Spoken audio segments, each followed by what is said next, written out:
Laurie Huston's News for the Heart is dedicated to helping you give a voice to your own soul. Our hearts have the power to free us from pain and the struggles that keep us from awakening to our true essence. Join Laurie now as we delve into our heart and soul to find the path that will open us to the possibilities and lead us to the life we love to live. And good afternoon. This is News for the Heart. And today I have a special guest. His name is Dane Stevens, and he has written a very interesting book. It is called Reclaim Your Power to Create Your Best Life: How to Permanently Heal Unwanted Behaviors, Chronic Conditions, and Addictions. Looks like this, but of course you're going to see it backwards. So it's a powerful book. It's exciting in some of the areas that you've brought about. I've done a little bit of work in all of this. I had a teacher talking about multiple brains, so the head, the heart, and the gut.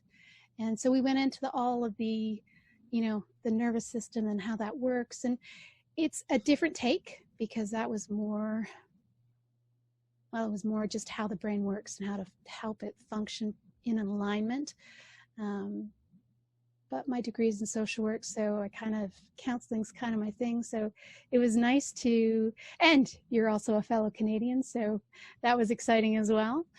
So let's dive into this. First, let's talk a little bit about you and how this all came about, because I think part of your story is why this story came about.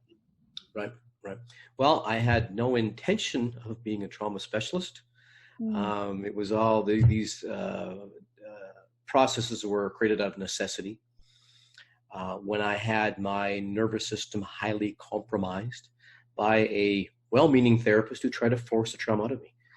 And I had when I went to her, I was actually doing quite well in my life in most areas. Had a very successful business, making good money, doing some traveling, living in a great place off the ocean. All the stuff and things were good. And I had a pretty strong spiritual practice too. Everything was going well except for my relationships. And because this became such a blatant pattern in my life of me destroying relationships and sabotaging them and seeking intimacy elsewhere, immediately I thought, something's not right here, and I'm the common denominator. So I knew I had to look at it, and went and did some groups, and that didn't work, and did a bunch of different types of counseling, talk therapy and Gestalt and some EMDR and stuff, and nothing seemed to quite work. And then this therapist came highly recommended to me. And once again, I had a strong spiritual practice and then was meditating regularly and felt really good and grounded, but I didn't know anything about trauma at that time. Even though I had uncovered this childhood experience many years earlier, it never really got dealt with. I didn't know how, and even the counselors that I went to didn't seem to know how to deal with it. It never really got dealt with. So when I went to this lady, she did say, and this was a number of sessions in, that I had a circ in my lower chakra, and when it broke, stuff would happen. And she asked me if I would like to go for a home run. And it sounds like a great thing, doesn't it? And failed to say that a foul ball could be hit. And so she proceeded to try and force the trauma out of me. And a number of sessions later, that circ broke. And she did some body work as well as cranial sacral, but she had me twisted on the bed in some pretzeled up position and tell me to go there. And I was so out in the ozone that I literally couldn't tell which way was up. And when I got off the table, I was scared instantly. And I still remember this vividly today. And I was scared, and for no apparent reason, just like jittery platelets and just, all shaky. And I just assumed it would pass. And it did not. If anything, it just seemed to exasperate me. Worse, and I kept seeing her. But I like this feeling of fear, this feeling of, it's like I was plugged into an electric outlet, and I was just like jittery. I couldn't handle the amount of wattage going through me. And the inside being the creator of the outside, my whole world started to crumble around me, and I lost clients and contracts and the sale of a business. And I went from living in what would be considered a very successful life to being broke within 18 months. And I mean, she quit seeing me because I ran out of money, but I think more so because she didn't know how to fix this and I was out of control. I literally remember screaming to her on the phone at one point, "You can't leave me like this." It was horrible. And so she wouldn't see me. So I went in a mad search to figure out what happened and how to get my life back.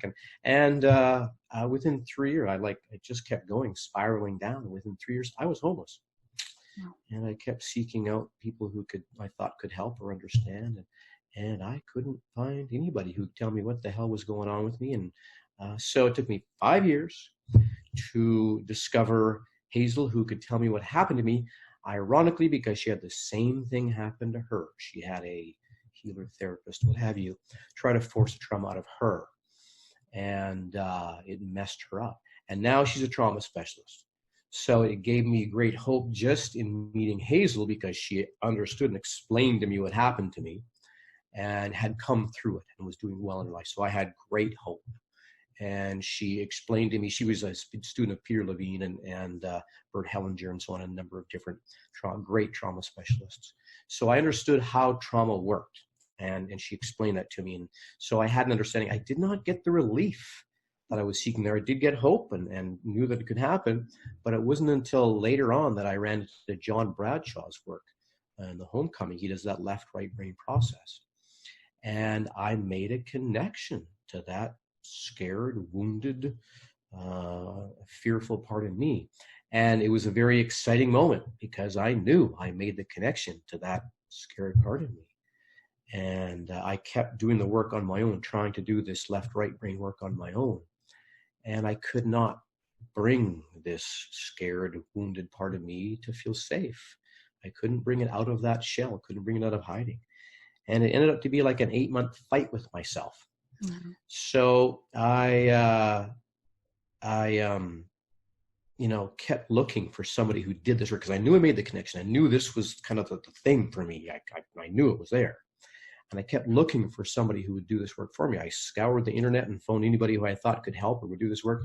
Nobody did this work. Nobody would do this work. I tried to talk people into it, and nobody would do this work. And finally, I met literally across the street from me Mary, who had done this work and was a counselor and was willing to work with me. And I worked with her for just 2 months, and I gained what I call traction now, and that is creating a positive and healthy relationship with life within me. And within that, I was able to take the work over on my own, and these processes literally just poured out of me. And they're not new. This left-right brain, the foundation of his left-right brain writing, it's not new. But nobody has developed it. Nobody made it into a usable process. And that's what poured out of me. And it went a lot further than I thought, because it goes right into full-on empowerment and rising above the level of thought, what I'll call spiritual liberation. So it's profound, and it was a hell I wish nobody had to go through. But this process that got brought forth, it shows us how we can bring trauma to resolution, not try to cope with it, or not have to compensate for it, or not try to blow through it. And it's not a medication, completely natural, completely safe, of course. It's very important for me. And it will bring that issue to resolution. So it's quite simply no longer looping in your nervous system, and it's brought into this present moment where it's not happening anymore. So I feel incredibly lucky in my life where I am today, the peace that I have, and living a life that I love with a partner that I love, and that's a whole other story, which has been amazing. But I really feel it's important for me to share this information with people, because I know there's a lot of people that, like me, were on the treadmill and can't get off, and you can get off now. Yeah. That's great to know. I think, the more work we do on ourselves, it's almost like it just keeps going and deeper and deeper and deeper. Right. You might know, like for me, I had obviously it was a trauma that affected me. Mine's more, we'll talk a little bit about it, but mine's more the fact that I was adopted. I was in an incubator for like 5 days, so no touch, no love, right. Nothing. went to a foster home for 5.5 months. Then I went to my adoptive home. And then the person that I was closest to at 13 passed away. So abandonment was kind of my thing. And, you know, it's funny because like a core issue like that can really affect every layer of everything. Right. And it's amazing how I can just keep going and finding little pieces of how that affects me. Right. But I like to think I worked on most of it. Yeah, right. And, you know, as you know, like the first 5 years of our life, our persona is set at that time. Yeah. And you had a rough start. So at least you had somebody after that that gave you some stability, and then they were taken away. It's like, Right. So, yeah, stability is a biggie for you, huh? It certainly is. And I've worked Yeah. with a lot of adopted kids as a result, just because Right. it sort of fits in with, you know, what I've gone through. It's interesting. And so what I like about your book and your way of looking at things, and I like the two prerequisites, one, to be open-minded, although I would say open-hearted, but I like Sure. and then of Whatever. course open to being responsible for your life. And that's, you know, when you think about it, it should be so freeing, right? Right. So Yeah. freeing, because it means, you know, we're never a victim, and, Yeah. you know, we can't have somebody, you know, take it away from us. It's really up to us. But then there's so many levels to that, which of course you I get really, feel the need to qualify when I say that too, because, you know, somebody who was sexually abused as a child, no, we're not saying you're responsible for that.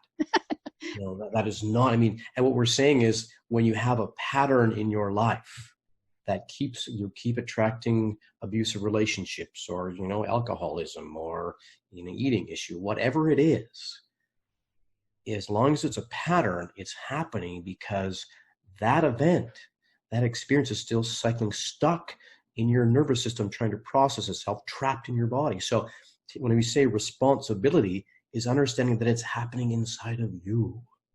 And these outer events that keep occurring are trying to get your attention and point you inside. So in that way, when we say responsibility, that's the start of empowerment. That's the start of reclaiming your power back, is understanding that it's happening inside of you, that you are responsible because you keep creating the same thing over and over again. So what's the common denominator? Us. And that's not blame. It's the start of reclaiming your power. So just kind of really like to qualify that with people, because it can be a real bitter pill to swallow to say you're responsible. It's like, let's explain that. I totally get that, because a lot of people get very frustrated when I say, but, you know, it's not about blame. I mean, a lot of women blame themselves, you know, and of course we love to blame somebody else. The society we've created has been very much a victim mentality, where, you know, we all think that, you know, we'll all go back to our family and have something that we can blame them for. And it's fascinating how we've finally come around to it. But that's the part about, you know, we're not a victim. Yes, we may create patterns within our lives, or we perceive the patterns, so we add it to our story. It's not even necessarily what's happening, but that's how we perceive it. Obviously, an abusive situation, there's not really much of a perception there, except of how we perceive it. And that's where we need to look at it. It's that, like you say, you know, we are fundamentally good. We, you know, our authentic soul has a positive energy. It's just that we get caught up in the story. And I like that you say that we're not going to add to the story. It's unique, because the story that we have, that we keep telling ourselves over and over again, is pretty damning.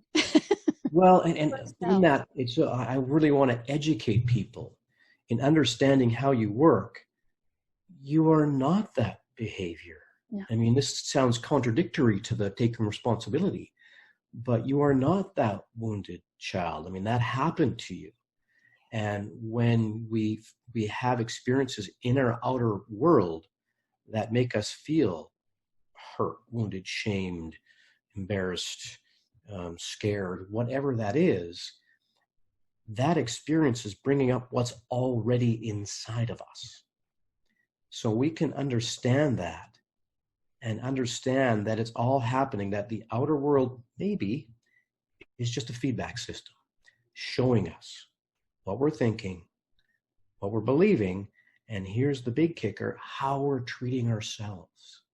So when you understand and you treat the world as a feedback system, and you can, whatever patterns, if you keep having something that brings up this same essence of shame or the same essence of withdrawal or fear, it's because there's something inside of you that's shamed or fearful. And you don't want to try and get rid of that. You want to get to know that. The question is not how to get rid of that. That question is not sustainable. It will not bring you to healing. It will end up being an endless vicious cycle, because that wounded, shamed, angry part, whatever it is, needs your loving attention. And that's where maybe this game is set up perfectly, because it's set up that as long as we keep going outside of ourselves for our healing, for our love, for our success and achievement, for our, even for our peace or our pleasure, we will not find it out there. It's been hidden inside of us. And all these parts, these times that keep bringing up that shame, that anger, that withdrawal, whatever it is, those maybe are the universe's way of getting your attention and trying to get you to go inside. And as Dr. Bradshaw says, the wounded child becomes the wonder child. And that's exactly right. We don't stay in healing. When we work with people, we don't keep our clients for long. And it's not a quick fix, don't get me wrong. It's a relationship. Any relationship takes time and effort. But when you make the connection, first of all, to that life inside of you and understand that it's real, you have a life inside of you that is very real.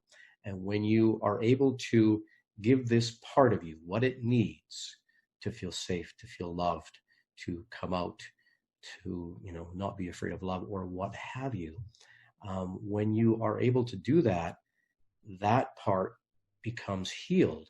And when you are able to give yourself the love that you desire, when you're able to make yourself feel safe, or give yourself the safety you desire or the security you desire, guess what shows up?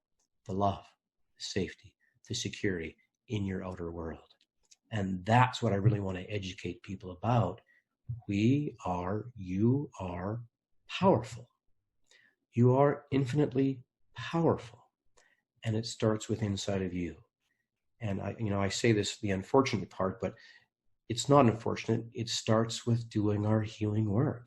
And that is learning how to have compassion for ourselves and learning how to feed ourselves, give ourselves what we need. And in that, learning how to love ourselves. That is the key, because when we do that, that's what goes out in the world and that's what comes back to us. Then life softens and becomes easier. And you become in a dance with life, and you become very grateful as you see life starting to support you as you support yourself. Does that make sense? Absolutely. Nice. So let's talk about understanding trauma, because I think, if you say to somebody, you've had trauma, they may go, I don't, it's like when I say about fears, it's like, oh, I don't have a fear. It's like, okay. Okay, I'm not talking about heights or spiders or snakes. Right. But, when we say trauma, and I think this is what you're alluding to too, is most people think of it as some big physical, emotional event that happened. And that's true. If we experience a car crash, or we end up going to war, or even involved in a natural disaster or something like that, those are traumas. We will experience a big T trauma. But there's also the little t trauma. And the little t trauma, we might not even know that we're experiencing a trauma or have been traumatized.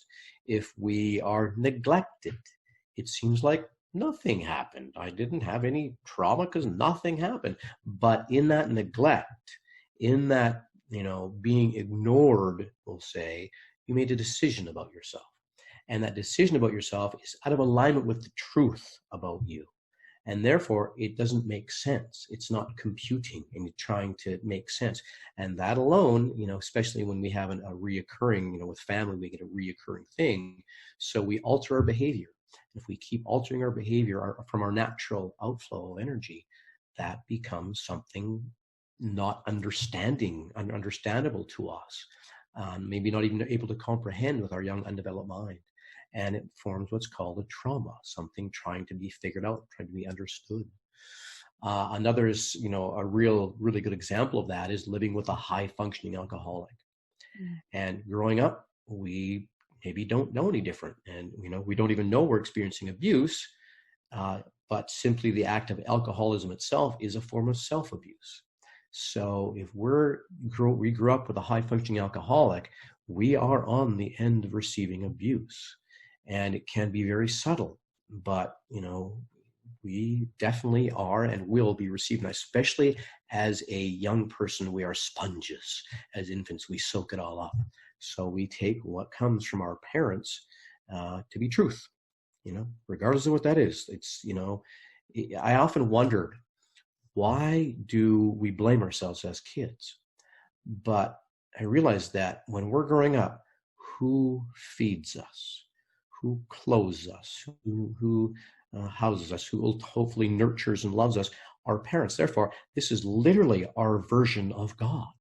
This is our source.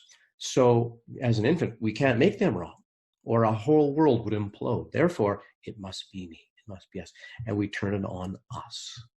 So these little t traumas, and something else that may not seem that much like you experienced, the passing of a loved one who was close. And it could be a totally natural occurrence, and they pass from natural causes and so on. But if we're left on our own all of a sudden there's this huge gap in our world, we have to alter something. Our world changed or imploded or what have you. So these small t traumas can be more difficult to spot because we don't think they're a trauma because they're not big emotional and physical events.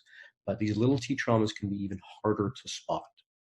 So yes, when we say the word trauma, all it means, the terminology of trauma, is something stuck looping in your nervous system unprocessed. That being said, you would be hard pressed to find anybody that doesn't have some degree of trauma, looping within them. And the way to know if you have a trauma, do you have any kind of a negative pattern in your life, whether it be your health, your wealth, your relationships, your career, whatever, happiness, or maybe even anxiety attack for, no apparent reason. Or a lot of people have chronic pain. They don't know why. I can pretty much assure you have something stuck looping in your nervous system unprocessed. And that's what we, want to help people to do, is to gain access to that trauma, that wounded or confused part in you, in a safe and gentle manner, and unfreeze that and bring it into this present moment where it's not happening anymore. So, because two things happen in the time of trauma. First thing, time stops. And what that means is that event keeps cycling at that time within you, in your nervous system. An example of how that occurs is we've all probably seen somebody, an adult, maybe even a prominent adult, who gets their buttons pushed and they act like they're 6 years old. And maybe that's exactly right. The synapses fire in their brain, something that was similar, whether it be a sight, a sound, a word, big person, the dark, who knows. And that event of that time when you were 6 years old gets triggered, the synapses fires in your brain, and you're right there. You are that 6-year-old again. So it can seem, especially in something like addiction, you can feel so helpless because it's like you don't have access to it and you fight against it. And that just makes it worse. So I have great empathy for people dealing with trauma and addiction and any chronic condition. It can seem like this horrible curse, and I want to help take the curse off, because it's not. So you mentioned the time stops, but there's also the split. Oh, I forgot that part, didn't I? Yeah, two things happen. Time stops, and we split off. And in that, when we experience a trauma, things come into the right brain, which is formless, color, sound, imagination. It's the senses. And it experiences it and passes to the left brain to be understood, filed, made sense of. So if what comes in is too outrageous, too bizarre, just too confusing for our young mind to comprehend or make sense of, that left brain can't make sense of it, can't file it, can't figure it out. So it rejects it and sends it back to the right brain. And the right brain does what the right brain does: sees it, feels it, experiences it in its entirety, and then sends it to the left brain to be made sense of, understood, and filed. And if it's still too much, too outrageous, too overwhelming, the left brain rejects it, sends it back to the right brain, and that cycle has begun.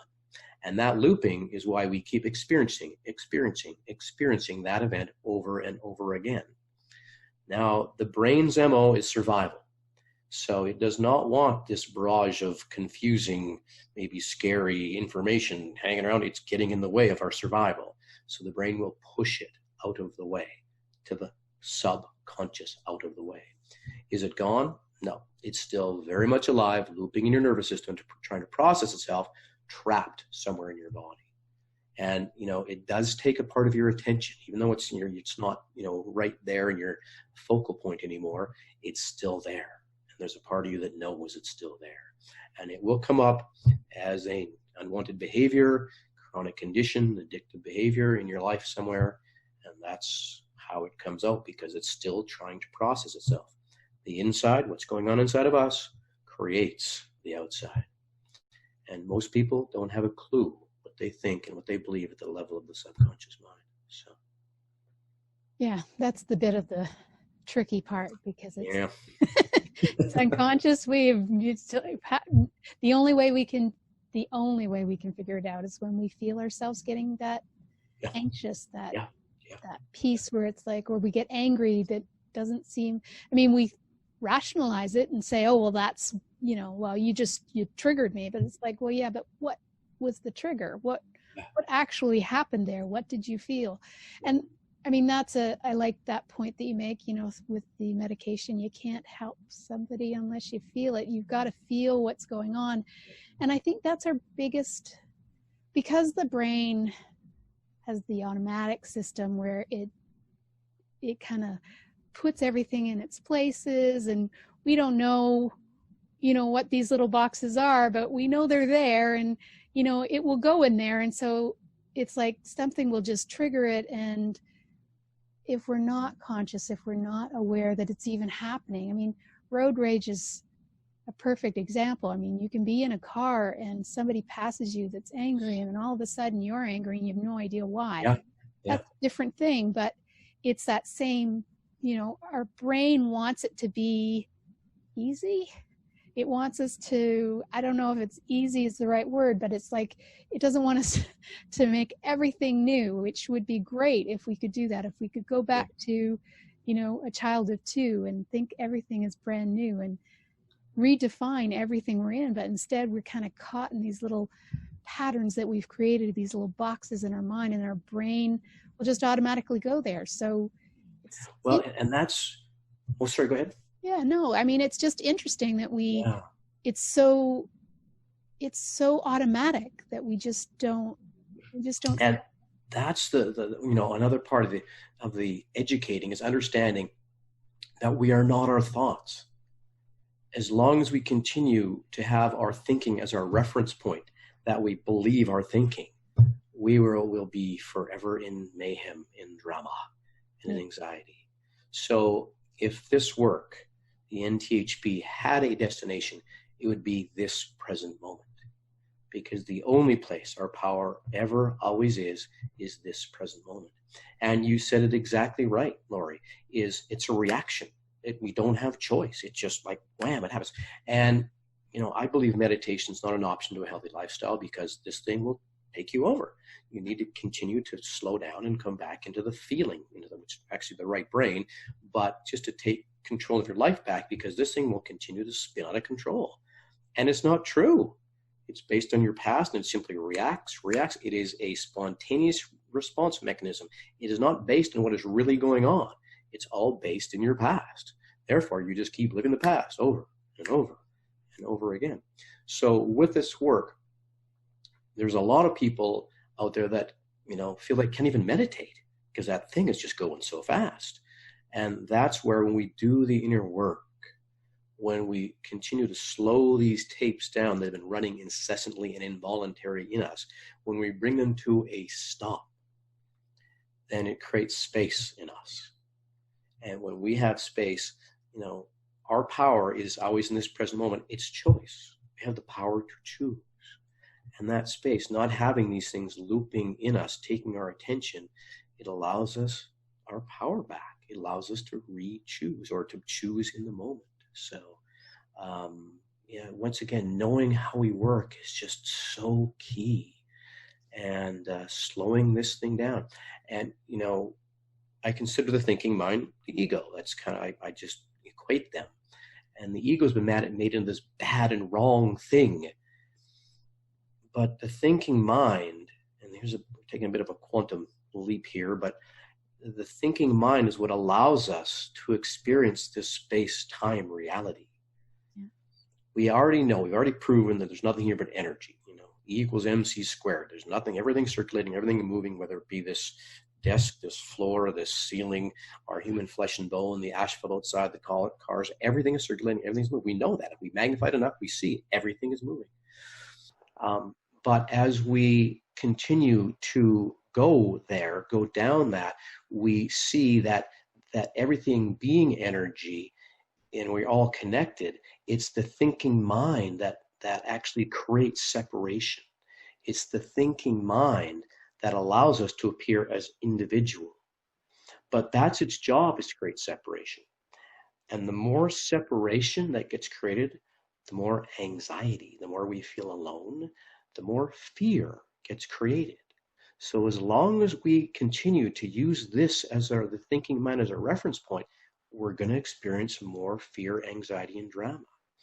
And with what's going on in the world today, with all the the pandemic and the separation occurring in the U.S. with all the fighting down there and so on, everything is really up. Not just the U.S., it's globally. But all these fears, anxieties, stressors are up. And I really believe that this is the opportunity that is occurring for us as individuals. First, has to be that way, and therefore globally. Because, as you said, Laurie, if you can't feel it, you can't heal it. And we're all feeling it right now. We are all seeing it and feeling it. And when something is up, we feel that, it can be healed. It's up for healing. So now is an opportunity for us to really go inside ourselves. And that sounds odd maybe to some people when dealing with people that are angry out there. But when we find the fear, find the anger, find the separation, the belief in separation inside of us, and we do our work, that's how we heal the world. It starts with us. So. Yeah, no, it's powerful. Yeah. It's empowering. It's the only way we can. It's the only way we can do it. It's funny. Sometimes it feels like we can never heal it, but I think going through the process that you've laid out, and it's definitely a possibility. It is. It's just as long as you can go deep enough. Yeah. Yeah, it is. Yeah. And, you talked about, people being afraid, and the scariest part of fear is the anticipation of, it is the unknown. People fear the unknown. And I don't think there's anything that scares people more than going inside of themselves and looking at themselves. And all I can say is, it is so worth your while.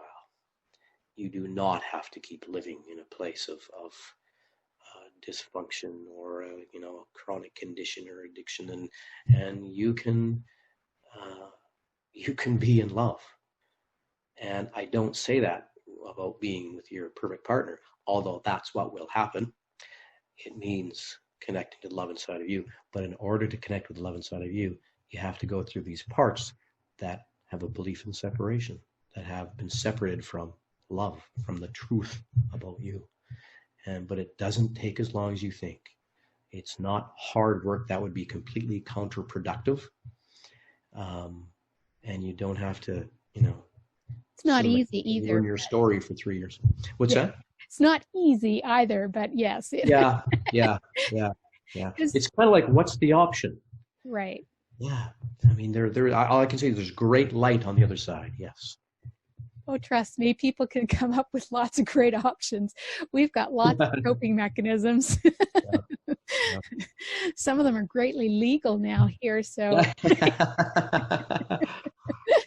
Yeah. I used to be very attached to people, getting this work and doing the work. And that was my stuff. But it was frustrating because, I know what can happen with this, but even though there's not a person that this work could not help, it's not for everybody. And it took me a while to accept that. But if a person is ready for healing, if it resonates, yes, you can heal fully from your past. So, yes. You brought up an interesting thing about understanding our need for love. I think, no matter what we do, I don't think there's any one of us who thinks, oh, I'm going to, hurt somebody. We all, no matter what we do, we all have a reason we believe is right. And it usually has to do with love. It's just, our definitions of love are so skewed. Yeah, because so true. of how we were brought up. Yeah. And because we have unfortunate media attention on, that romantic, love that all we ever see is them getting together. We never get to see people actually staying together. We never actually get to that part. We only get to the, the romantic beginning part. And it's like, well, that's the easy part. Yeah. That's not the hard part. Yeah. We can do that for a few weeks, maybe a month or two. Yeah. Then you just go on to somebody else because it's hard. There's always something easier out there, right? But understanding that we are fundamentally good. We aren't. Yes. We don't intend to hurt people. It's just if we're only conscious, if we're only in our ego, then it means we're only thinking about ourselves, which means we're not thinking about others. And love is about giving. So it's just that our definition of love is so skewed because of everything. It's a very important piece that you brought up about in the very beginning when it's our parents and we see them as God, but we see whatever occurred as love. And, in the very beginning for a lot of people, there was unconditional love, but then, you got to the terrible twos and it become more conditional. So we have this belief that love is conditional. And so that's how we treat our relationships. It's how we treat a relationship with ourselves. And it's a definition that needs to be redefined. So I'd like to speak about self-love because that's I'll just speak about it and let it reveal itself. But, self-love is once again one of those very misunderstood things. And it's great to look in the mirror and tell yourself you're amazing, and that's great, and great to get massages, wonderful. But until you go inside of you, till you connect with the life inside of you, and when you connect to the life inside of you, with the work that we do, we don't tell anybody anything. We don't even go in with an intention. What we're doing is we're uncovering and discovering. So in order to love yourself, you need to find out what you need. And you find that out from the inside. We all have the idea of what love is and what we think we need. But until we go inside and actually connect intimately with that life inside of us and give ourselves what we need, that's what self-love is.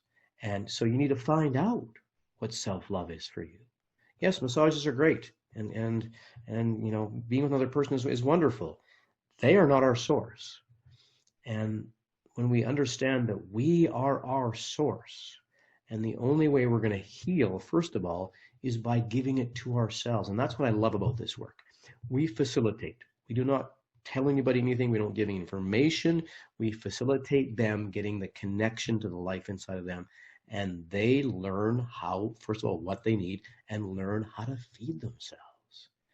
And it's fantastic because my job is to teach people or to help people to love themselves. And in that, I don't know what you need, but I do know that you do. So it's about connecting inside and giving that part until you start to learn how to feed yourself, feed your soul. And in that, you talked about the subconscious mind and how it just seems to never stop. And some very big personal development people in the world say, don't even go to the subconscious mind. It never ends.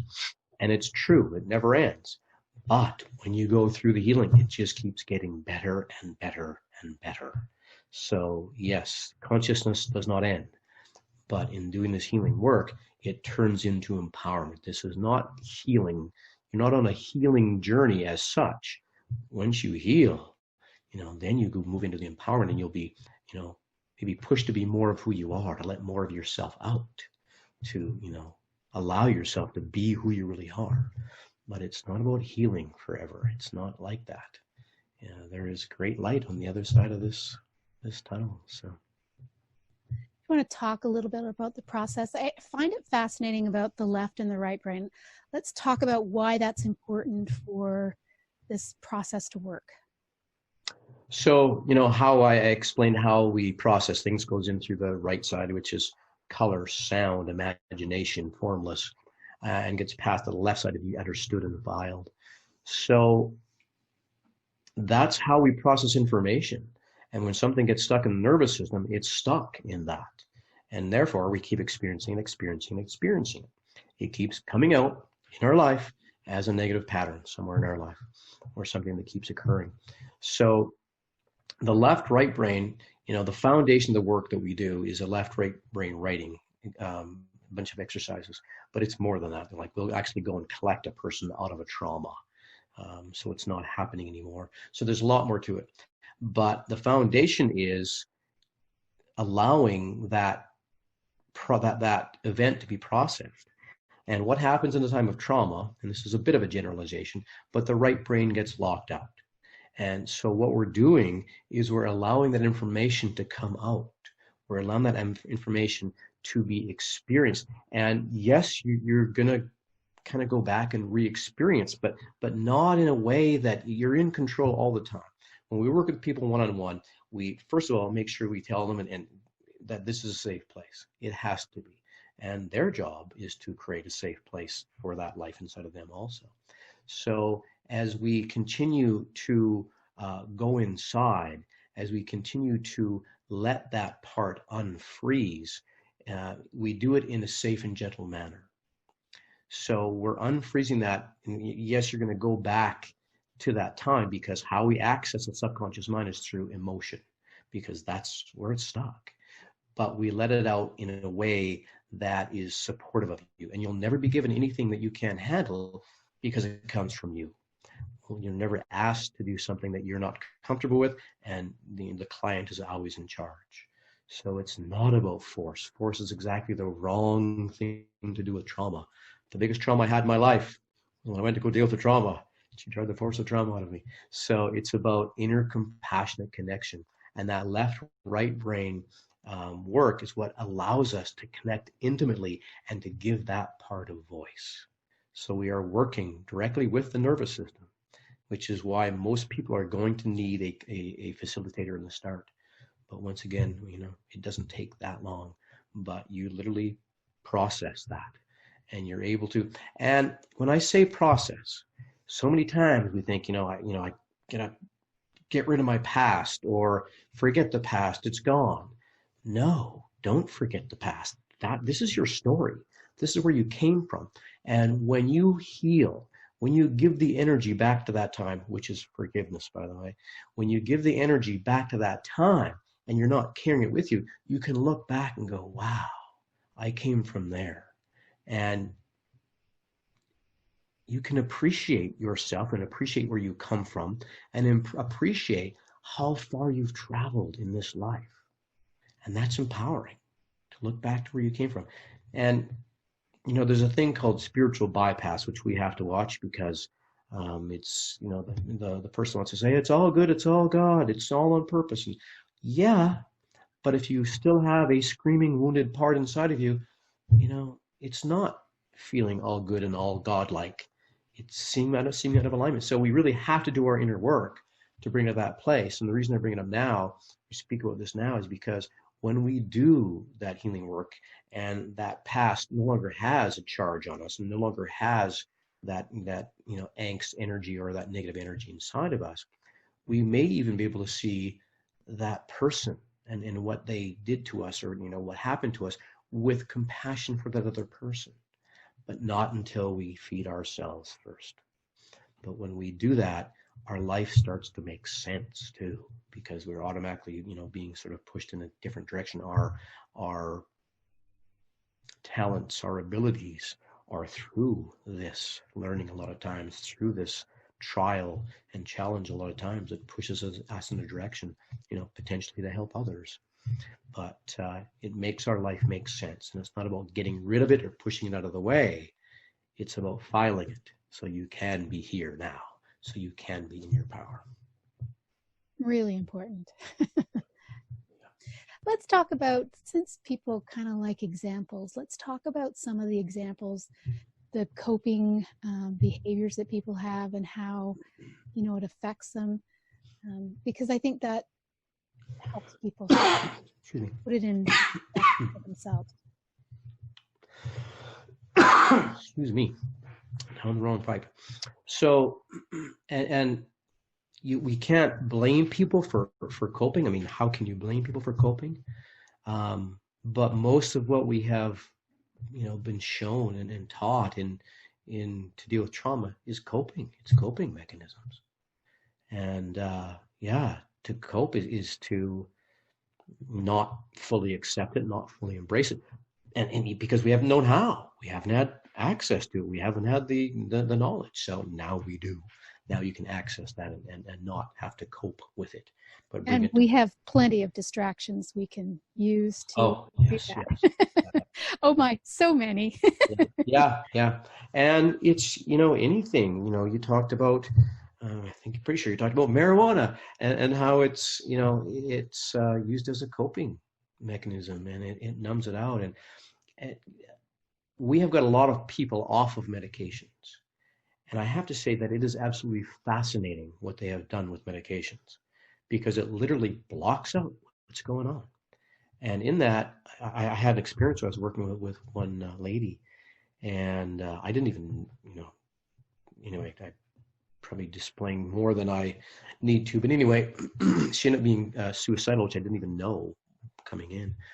But I worked with her for a couple of weeks, and all of a sudden things started to get a little bit, it started to get better. Like, and she said, everything's good, everything's fine now. It's like, I'm not so sure, really? And it's okay. And but what happened? So I worked with her 2 weeks to a month, I can't remember, whatever it was. And she had one of her friends that said, you need to go see a doctor. And the doctor had put her on medication. And I was fascinated. It literally blocks out what's going on. And in some cases, I mean, if somebody is suicidal, maybe that's, an option. But, there's too many people on the Meds for Life program, which is not healing. It's literally blocking out. And that is still there. So, there's kind of the ultimate in coping is the medications. And it's like they've been called a cure. No, it's just blocking it out. It is a Band-Aid. And with all the side effects and how it affects your behavior, and the fact that you're just not able to feel what's going on. It's fascinating and it's scary. And it's interesting for us to work with people on medication too, because we can't say, tell them to get off the medication. We'd never do that. You need to work with your doctor to get off medications. But on the other hand, it has to happen. It will happen in a very natural way. Sorry, my cat here. Very natural way that you don't have to try. You just won't need it anymore, and you will naturally come off it. But you still have to work with your doctor to do it. But in some cases, the medications actually block, from what wants to come out. So, Yeah. And as you talked about, there's a lot of different other ways that we can. I have to get my cat out here. that we wanting to show up, you see? Yeah. That we can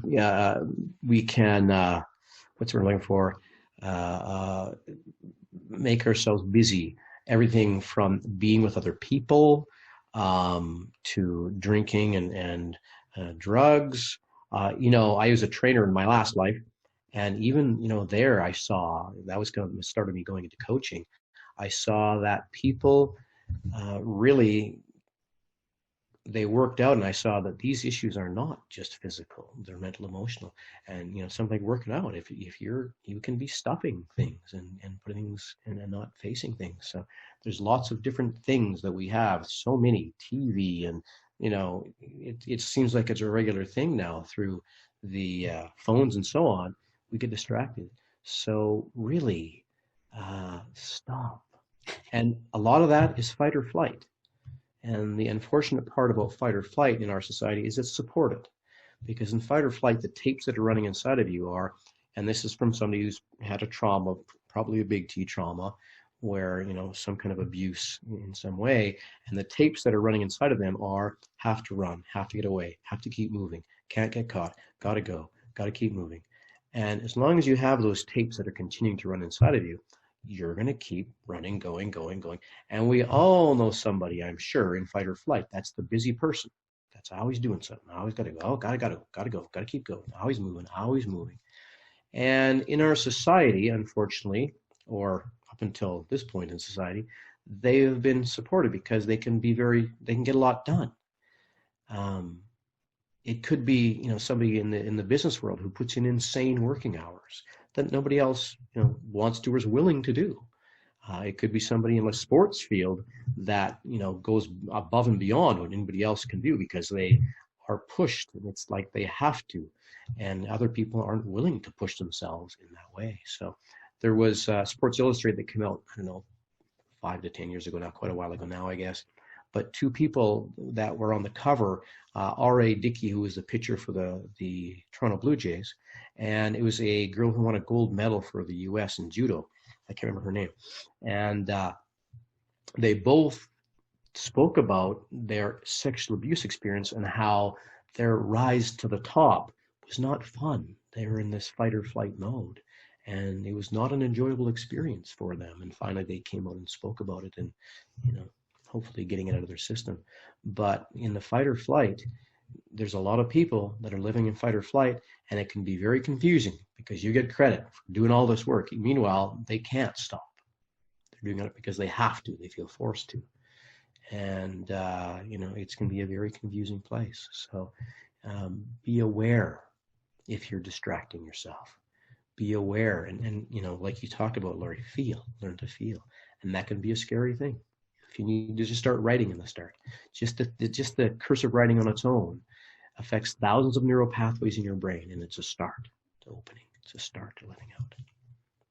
But to distract yourself, if you're aware of it, be aware of it, and just be with it to the best of your ability, and try to get to the feeling. When you try to get to the feeling, let the feeling come out. That's where you may need some help, but that's the start of freeing yourself. The body is your guidance system. Pay attention to your body, what you're feeling, and be with that feeling. Yeah, so important. We're kind of the quick fix people, or we hope we want to be the quick fix. Yeah. We want the pill that will make us forget everything and make us feel perfectly fine. And yeah, but I think like all the medications that have the warning at the end, all of these are warnings that are just like, yeah, it's not going to help. I mean, it might help, but it's not going to help you evolve. It's not in the long run. Yes. Yeah. It's a short term. If you need it to, a medication to help you, if you're a harm to yourself or others, you need to help it to, get it through a certain time. Absolutely understandable. But on a regular basis, it's self-abuse, and you're cutting yourself off, shutting yourself down. So, yeah. Okay. Well, is there any last message you would like to leave with us? It's been a great show. Thank you for being here. If you listened this far, you have an interest, and follow that. It's really easy to, and like we just said, distract ourselves. And if you resonate with this, do something, take action. When does this air, Laurie? It will air on Friday. Okay, so I have an event coming up later down the road. There's one on the 14th, so skip that one. But I do have an event coming up you can sign up for, and you can experience the NTHP process. But just start. Just take a step and start. And make sure that you're doing something that is gentle. The key to healing trauma is inner compassionate connection. It's trust. So be gentle with yourself, learn how to feel, and learn how to let that feeling, ultimately give that feeling a voice. You can buy the book. Everything is in the book, in the Reclaim Your Power book. It can take you right through it. If you need help, let us know. Or there's lots of counselors and so on in your area. So just be gentle, but keep going inside. Be gentle and keep giving that a voice. Be gentle and learn how to love yourself. Nice. And how can we reach you? info@anextraordinarylife.ca. We have two sites. One is danestevensonline.com, and the other one is anextraordinarylife.ca. That's extraordinarylife.ca. And yeah, check out our events.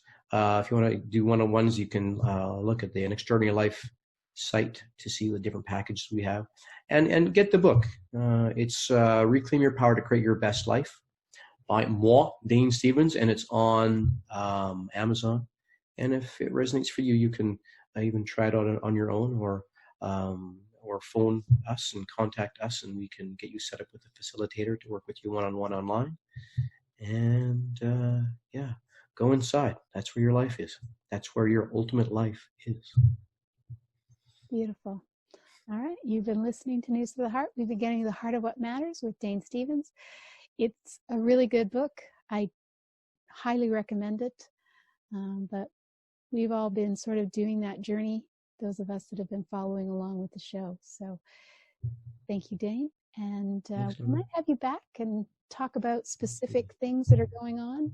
Sure. And I have another book coming out in 2021, which is, we never got into the SRC, so Re-Cognition, because like I said, the process doesn't stop. The subconscious doesn't stop.